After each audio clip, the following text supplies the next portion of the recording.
todos tenemos historias en donde hemos sentido una gran culpabilidad por haber hecho algo. Y bueno, pues para empezar a balconearme a mí mismo, ponerme de ejemplo, cuando era todavía un jovencillo, mi mamá me prestaba el carro para asuntos.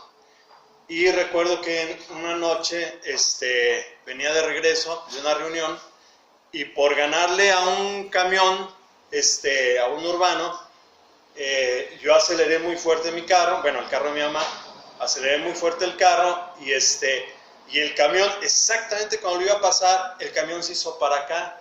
Entonces yo tenía dos opciones, o impactar al camión o impactar al carro que estaba aquí a un lado. Entonces, como vi más chiquito el carro que estaba a un lado, preferí impactar el carro que estaba a un lado antes que el camión. Como era de noche y nunca en la vida había chocado y traía el carro de mi mamá, no supe qué hacer, estaba muy joven, me fugué, me di a la fuga.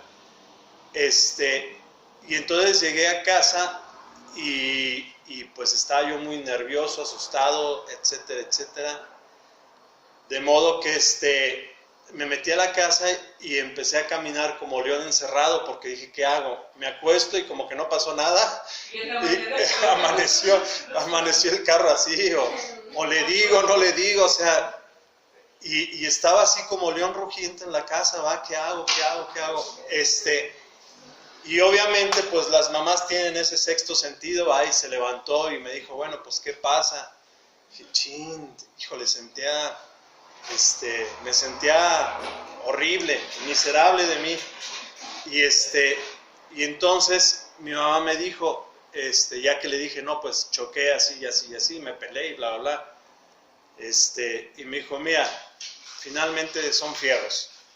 Los fierros se componen, pues para atrás ya no hay vuelta. ¿Qué le pasó al que dañaste? Le dije, no, pues es que realmente ni vi, pero no le debe haber pasado nada, porque aunque era más chiquito que el camión, era un carro grande.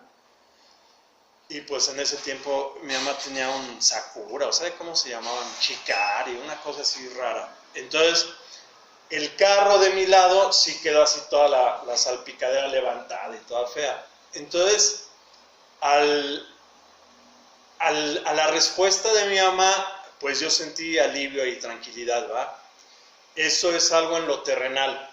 En lo espiritual, pues también a veces hacemos cosas que nos hacen sentirnos miserables y que vamos arrastrando ahí una carga, una culpa, y de alguna manera hasta podemos llegar a pensar que eso que hicimos, y sí me perdonará Dios por esto que hice.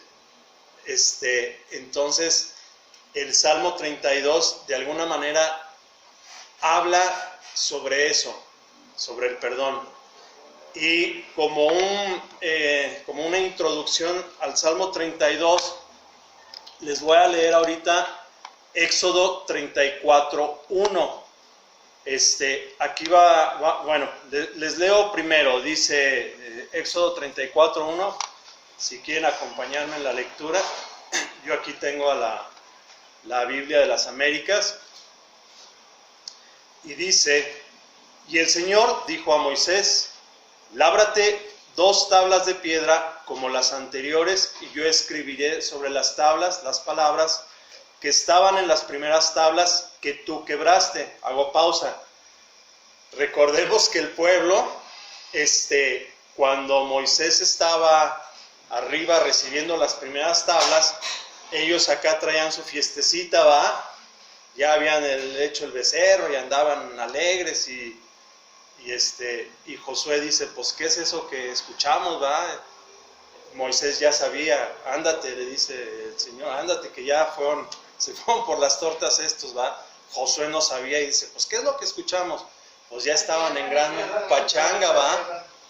Entonces, de entrada, aquí ya vemos la misericordia de Dios cuando ya les dice en este pasaje, lábrate 2 tablas de piedras como las anteriores. Versículo 2, prepárate pues para la mañana y sube temprano al monte Sinaí, y ahí preséntate a mí en la cumbre del monte, y que no suba nadie contigo, ni se vea a nadie en todo el monte, ni siquiera ovejas ni bueyes pasten delante del monte. Moisés pues labró 2 tablas de piedra como las anteriores, se levantó muy de mañana y subió al monte Sinaí, como el Señor le había mandado, llevando en su mano las 2 tablas de piedra, y el Señor descendió en la nube y estuvo allí con él, mientras éste invocaba el nombre del Señor. Entonces pasó el Señor por delante de él y proclamó: el Señor, lo repite 2 veces, Dios compasivo, clemente, lento para la ira y abundante en misericordia y fidelidad. Le da 5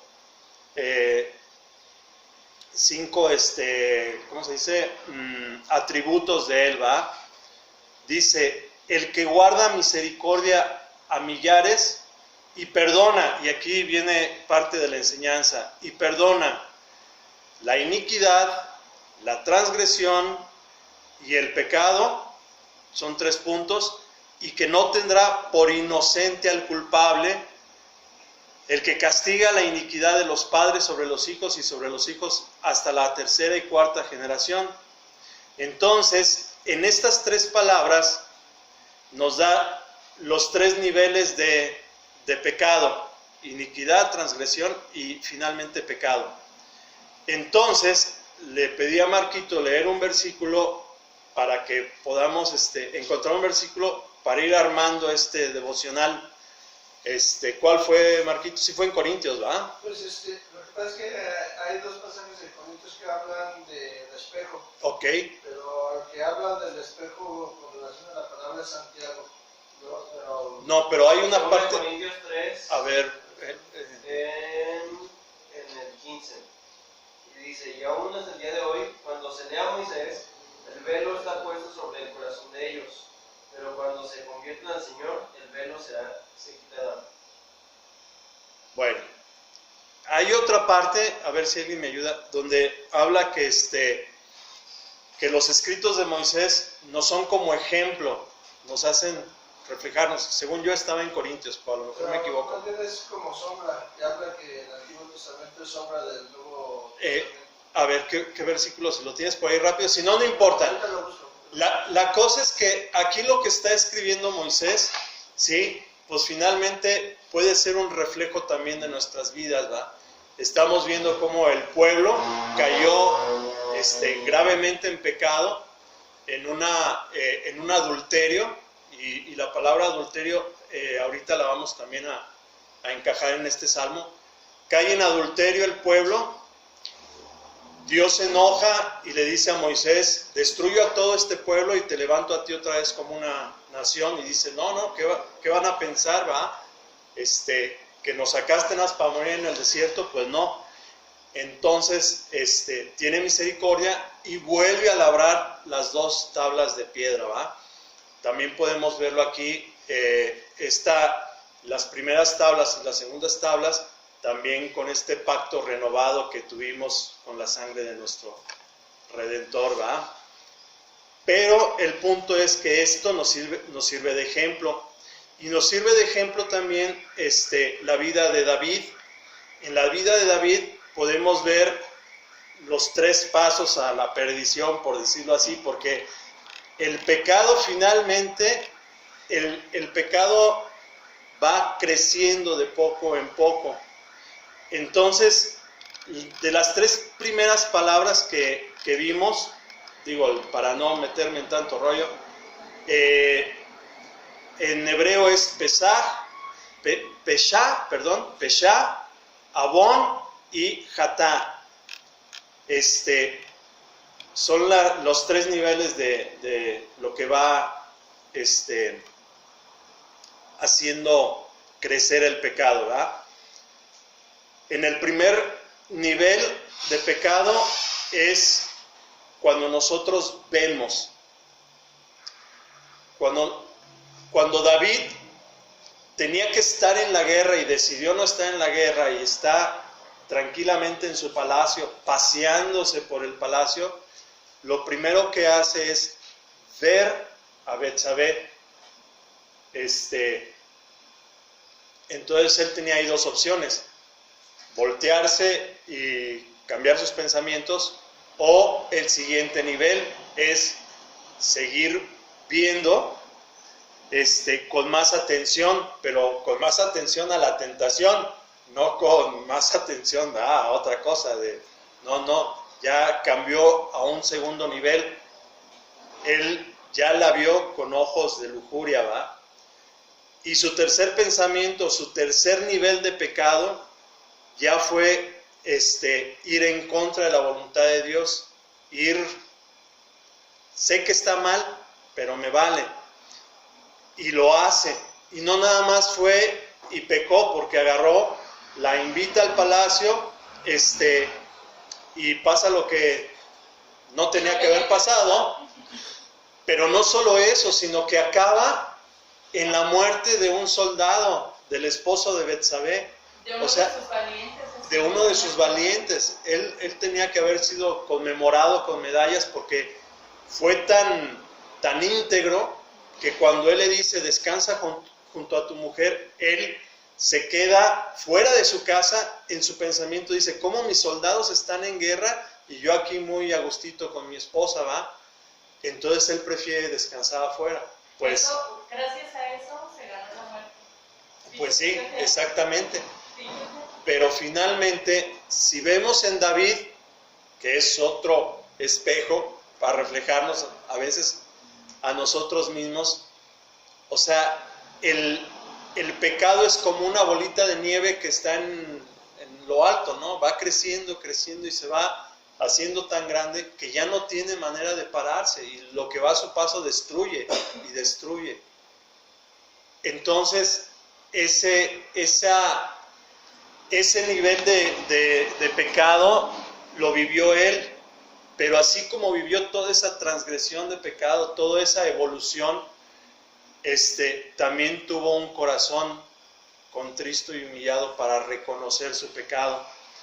Entonces, aquí este salmo habla acerca de esa alegría, de pensar que nos sentimos miserables, pero que al mismo tiempo tenemos ese perdón y nos hace sentirnos de nuevo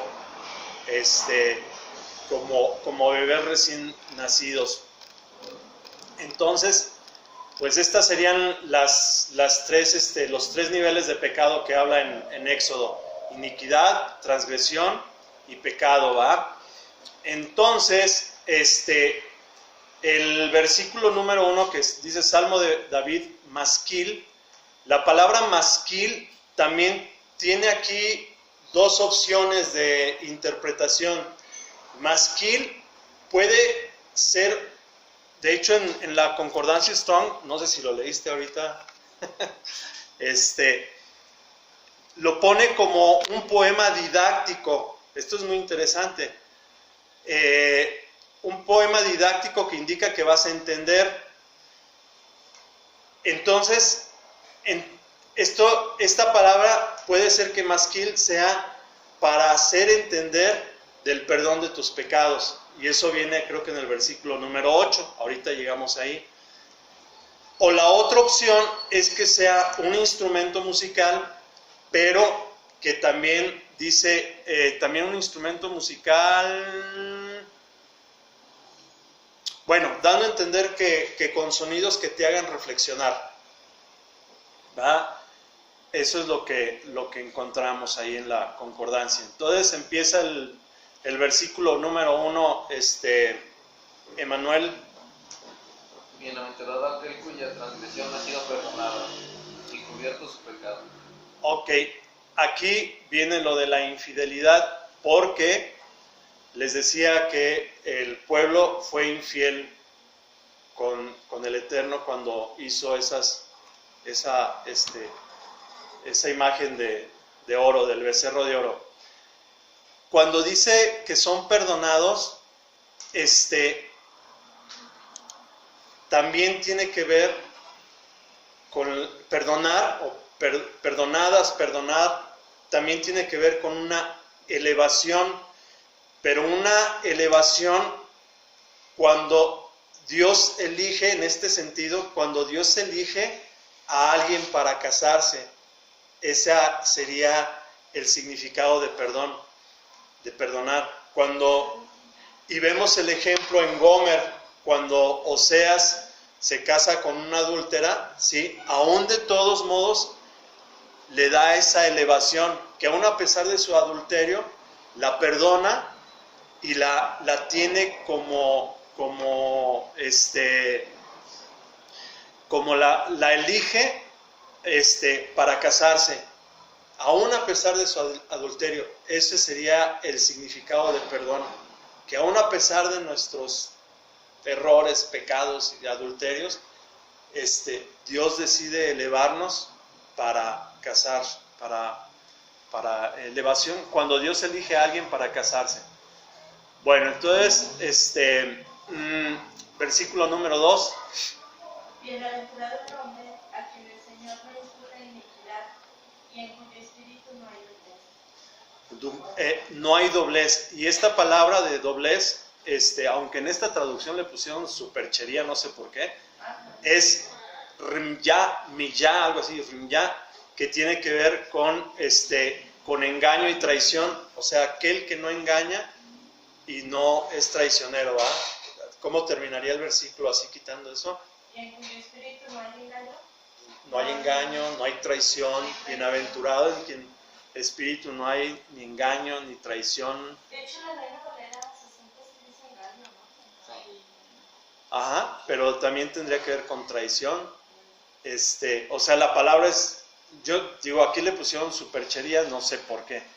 Pero en sí, la palabra del original, negligencia también. Y en estos dos versículos, Pablo en Romanos 7 y 8 cita estos dos versículos: bienaventurados aquellos cuyas iniquidades han sido perdonadas y cuyos pecados han sido cubiertos, bienaventurado el hombre cuyo pecado el Señor no tomará en cuenta. Entonces eso también lo dice Pablo, citando este versículo. El 3, Suriel. Mientras me negué a confesar mi pecado, mi cuerpo se consumió, gemía todo el día. Entonces, David aquí nos enseña que sentirnos miserables por el pecado, o sea, el guardar, yo sé que hice esto mal, y aún a pesar de que en mi mente digo, sé que no hay nada oculto para Dios, pero ¿quién quita y esto sí no lo puede ver? A lo mejor sí se olvida, a lo mejor, y ese silencio nos va dañando hasta nuestro propio cuerpo. Cuando tenemos algo en nuestra mente que no queremos soltar, de alguna manera lo que ahorita me platicó, ¿no? O sea, quisiera soltarle y mientras no lo suelto, mi cuerpo se va envejeciendo, consumiendo, ¿va? Mientras callé, fui envejeciendo, y entonces esta es otra enseñanza, que no debemos quedarnos callados, aunque sea con el psicólogo, con el doctor, con el marido, pero primeramente con Dios, ¿va? Señor, traigo esto en mi corazón y echar toda la basura, y qué mejor que con Dios que con el marido o la esposa, ¿va? Porque luego contaminamos sus corazones. Versículo número 4. Nada más iba a comentar en el 2 que la NTV dice que es los que llevan una vida de total transparencia. En resumen ¿En cuál marco? en la NTV, en el versículo 2 de que hablaban de engaño y... En cuyo espíritu no hay engaño. Ajá. Dice... Aquí en la NTV dice que es a los que llevan una vida de total transparencia. Ok.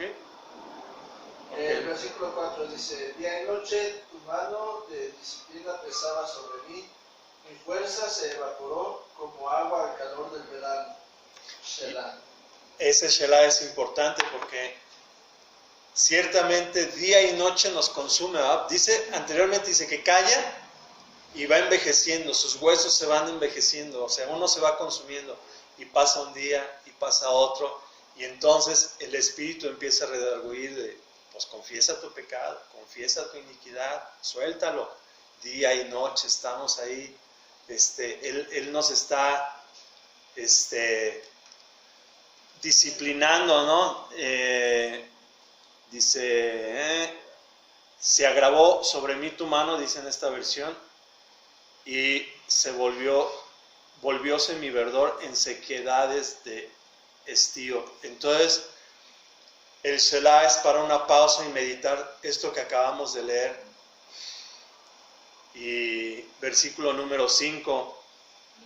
Mi pecado te declaré, no encubrí mi iniquidad, dije, confesaré mis transgresiones a Jehová, y tú perdonaste la maldad de mi alma. Y viene otro Selah, porque entonces en este momento yo me imagino, si estamos hablando ahorita del rey David, que ya conoce la historia del pueblo, conoce el becerro de oro, conoce cuántas veces el Señor tuvo misericordia, pero hay un pasaje clave, y a ver, Suriel, Deuteronomio 4:29 hasta 29:30, y Marquito, Deuteronomio 30, del 1 al 10, de una vez. Ajá. Sin embargo, desde allí buscarán nuevamente al Señor tu Dios, y si lo buscan con todo el corazón y con toda el alma, lo encontrarán. En un futuro lejano, cuando estén sufriendo todas estas cosas, finalmente regresarán al Señor su Dios y escucharán lo que Él les dice. Entonces, como que David se acordó de este pasaje y dice, en esos días, en esos postreros días, pues esta enseñanza me sirve ahora, que si yo lo busco de todo corazón y toda mi alma, ¿va? En el futuro, cuando experimentes todas las bendiciones y las maldiciones que te detallé, y estés viviendo entre las naciones a las que el Señor tu Dios te haya desterrado, toma muy en serio todas estas instrucciones. Si en aquel tiempo tú y tus hijos regresan al Señor tu Dios, y si obedecen con todo el corazón y con toda el alma los mandamientos que te entrego hoy, entonces el Señor tu Dios te devolverá tu bienestar, tendrá misericordia de ti y te volverá a reunir entre todas las naciones por donde te dispersó. Aunque estés desterrado en los extremos de la tierra, el Señor tu Dios te traerá de allí y te reunirá nuevamente. El Señor tu Dios te hará volver a la tierra que perteneció a tus antepasados y será tuya de nuevo. Entonces te hará aún más próspero y numeroso que tus antepasados. El Señor tu Dios cambiará tu corazón y el de tus descendientes, para que lo ames con todo el corazón y con toda el alma, y para que tengas vida. El Señor tu Dios impondrá todas esas maldiciones a tus enemigos y a los que te odian y te persiguen. Así volverás a obedecer al Señor y cumplirás todos sus mandatos, los que yo te entrego hoy. Entonces el Señor tu Dios te prosperará en todo lo que hagas, te dará muchos hijos, una gran cantidad de animales, y hará que tus campos produzcan cosechas abundantes, porque el Señor volverá a deleitarse en ser bondadoso contigo, como lo fue con tus antepasados. El Señor tu Dios se deleitará en ti si obedeces su voz, y cumple los mandatos y los decretos escritos en este libro de instrucción, y si te vuelves al Señor tu Dios con todo tu corazón y con toda tu alma. Entonces, si Dios es eterno, el mismo ayer, hoy y siempre, y nosotros tenemos un pecado horrible que confesar, y si nos humillamos de todo corazón, ¿no será que Dios esté preparado para cumplir su palabra, como lo dice ahí? Igual que con David, David conocía la gravedad de su pecado, pero también sabía que había una instrucción, o había un método, ¿cómo se dice? ¿Vacuna? Una vacuna, ¿sí? Como cuando te muerde una serpiente o un alacrán y tienes un antídoto, una vacuna para echar para atrás eso, contrarrestar el veneno.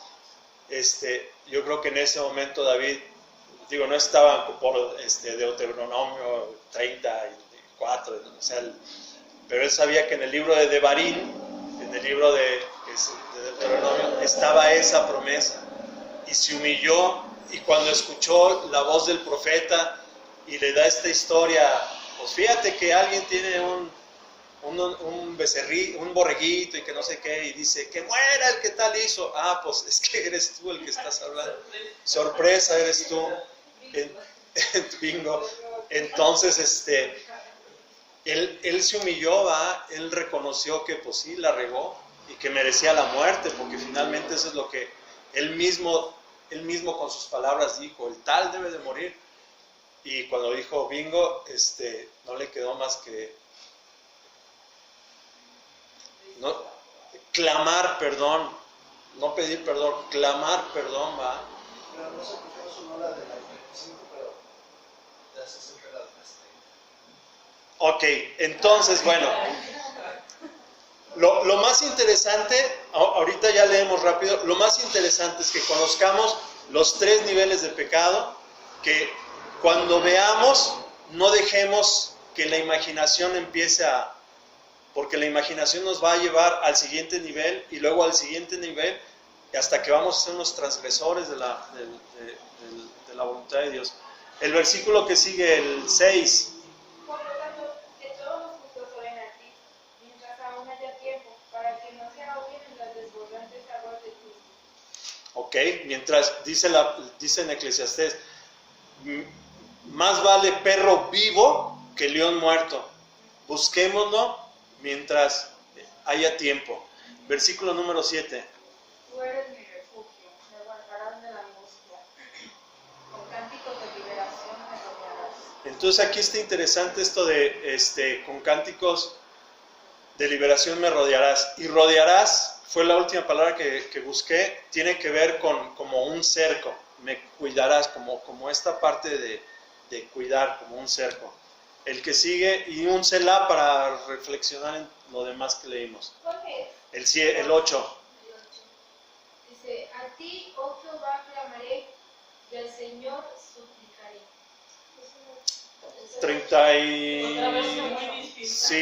32:8. Salmo 32:8.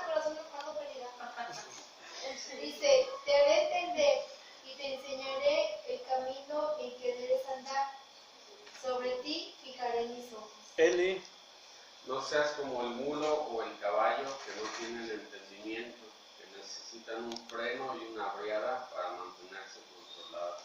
Entonces, al buen entendedor, pocas palabras, ¿verdad? No seamos como el mulo o el caballo así, sin entendimiento.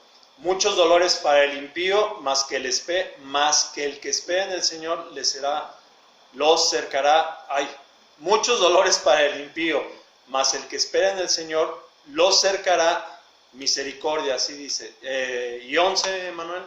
Alegraos en el Señor y gozaos, justos, y cantad con júbilo todos vosotros los rectos de corazón. Bueno, pues el tiempo se terminó, pero está muy interesante. Si todavía quieren agarrar una opinión. Yo quiero decir que cómo es tan grandísima la misericordia del Señor